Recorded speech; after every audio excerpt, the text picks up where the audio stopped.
Hey queens, today we are trying a new sensational what lace wig. This wig has a lot of different pros and cons, so I'm going to get into all of it. And before we start, I do want to let you guys know, welcome back to the channel. Thank you so much for watching. I hope you'll consider subscribing if you're new here, and also the link to this wig and some of the products I'll be using will be in the description of this video if you guys are interested.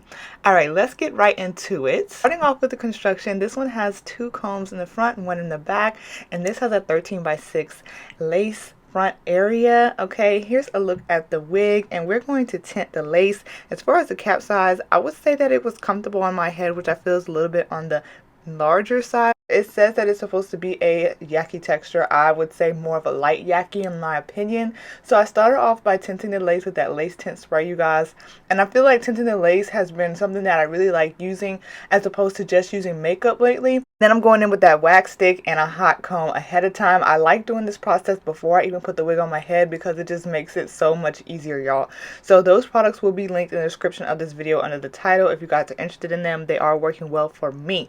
Now the length on this, it is pretty long, you guys. I am pretty tall, and it comes way past the shoulder, and this is supposed to have like big bouncy curls, which I definitely agree with. It also does have some layering in there. So let's just hop into the pros and cons while I go in and style this wig. I love the big beautiful curls, and I also do like some of the layers in this wig as well. Another pro is that I really like the frontal area of this. I feel like I get a lot of parting space, and I feel like it does look realistic, especially with that HD lace if you install it a certain way. So as far as my cons, I did get some shedding. It was very minimal, y'all, nothing too crazy or out of the ordinary.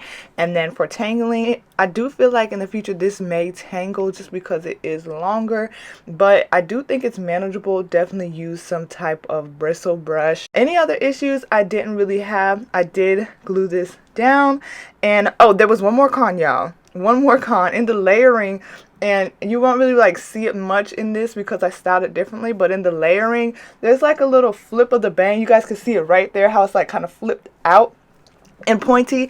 I don't really like that. I feel like it was curled a little bit too much in the bang. I wish that it was calmed down a little bit. I could add some heat to get rid of that so it's not that big of a deal, but I didn't like the way the bang of the layer was like flipped outward. But that's my only cons, you guys. As far as difficulty to style, I don't think that is too difficult, but I do think you definitely will need to know how to tint your lace.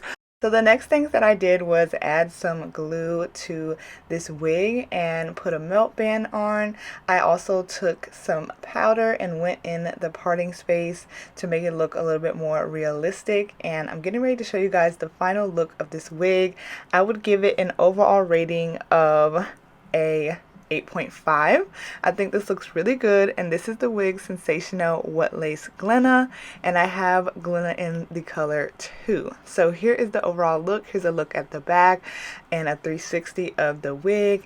I hope you guys enjoyed this video. Let me know what you think in the comments. Thank you guys so much for watching, and I hope to see you in my next video this Friday. Bye!